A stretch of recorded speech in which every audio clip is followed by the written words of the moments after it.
Tens of thousands of people have been holding pro-democracy demos across Brazil after Sunday's attack on government buildings by supporters of the defeated former president Jair Bolsonaro. Around 1,500 people involved in the earlier violence have been arrested.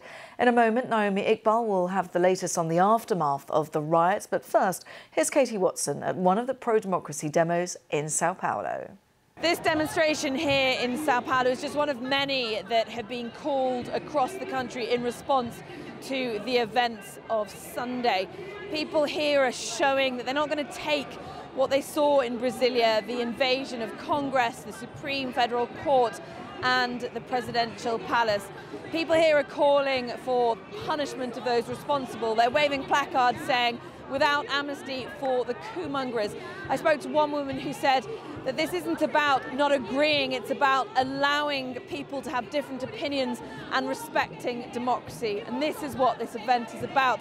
It's about moving forward and encouraging democracy in this deeply divided country. The clean-up operation is pretty much done here outside the presidential palace. You can still obviously see where the protesters caused huge damage. Now, President Biden and President Lula spoke on the phone, and Mr. Biden condemned the attack here in Brazil's capital. And of course, he can relate because the same thing happened in the US 2 years ago. Of course, the crucial difference is that a peaceful transfer of power had already happened here because Mr. Lula was inaugurated a week ago. But there is pressure building on Mr. Biden. Members of his party want the former Brazilian President Bolsonaro to be kicked out of America. He is, according to his wife, currently in a hospital in Florida being treated with abdominal pains.